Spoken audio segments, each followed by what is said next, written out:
Ngayong araw, isang murang tattoo na naman ang ibibigay natin para sa isang lady rider na lakwatsera ng Antipolo City na kung saan saan nakakarating na parang si Dora the Explorer. Anyway, client requested a lower back tattoo tribal design na may heart sa gitna. Nga pala, etong si Madam mahilig mag-endurance. Etong term na to sa pagmamotor hindi rin gaano familiar sa akin dahil bago pa lang din ako na nag-aaral nito. Pero ang sabi ng mga tropa, eto daw yung pagsabak ng isang motorcycle o kung minsan bicycle sa isang ride na daan-daan o libo-libong kilometro ang distansya. Sa ganitong trip marami ang kekailanganin. Andyan ang stamina, determination, focus, skill, healthy body, mindset, panggas, pang merienda, pang hotel, pang accommodation, pang soft drinks, pang yosi, pang inom, pang paayos ng motor, pampaayos ng bubong, pambili ng lupa, panggatas ng baby. Ang dami na pinagsasabi.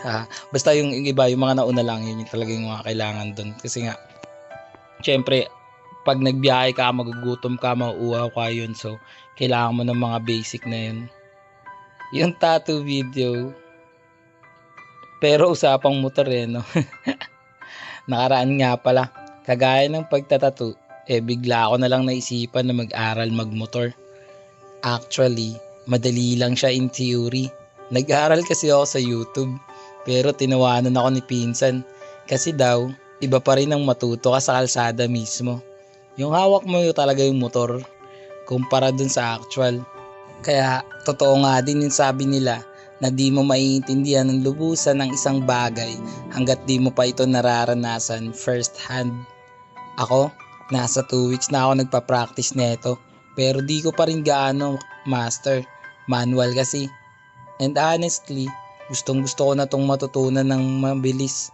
Pero para sa safety, kailangan na magtiwala. Trust the process lang talaga. Ang basics kasi, sobrang nakaka-boring at nakakatamad. Kaso kung hindi naman to magagamay, ako rin ang mahihirapan. Lalo na kung mahabang biyahe, malayong lugar ang pupuntahan. So far, ang masasabi ko na pinaka-importanting kailangan ng gaya kong beginner sa pagdidrive pasensya at tiyaga. Maraming beses kasi na nagkakamali o magkakamali kahit na alam ko na kadalasan ang dapat gawin. Ilang beses na to tinuro, paulit-ulit nga Pero pag andyan na at kailangan na, di maiiwasan na kabahan at maramdaman ang nerves. Kaya naman, kailangan talaga magdahan-dahan para di gaanong magkamali. Basta, I believe na hindi lang pagmumotor kundi lahat ng bagay ay kailangan talaga ng matinding pasensya, tiyaga, determinasyon, sipag. Hindi, yan basta. Yung mga yan, alam nyo na yan. I'm sure lahat ng bagay may aring matutunan. Kaya wag na tayong matakot sumubok, lalo na kung gusto natin at may purpose ang pag-aaralan. Teka, napahaba na naman tong kwento. At least, napag-usapan natin yung gusto kong pag-usapan. Hindi, bali next time mas maraming kwento tungkol sa tattoo. Bawi na lang. Para mabilis ang usapan, kontakin nyo na ako sa FB page More Than Vlogs.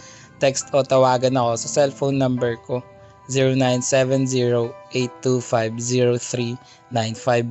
Bago matapos tong video, panoorin at alamin natin ang tattoo client review. Let's go! Madam, tapos na yung tattoo mo. Madam, ano sasabi mo?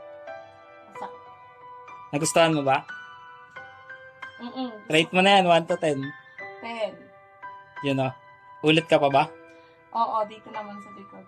Yun o. Tagasan ka nga. Buso-buso. Sige, salamat sa tiwala.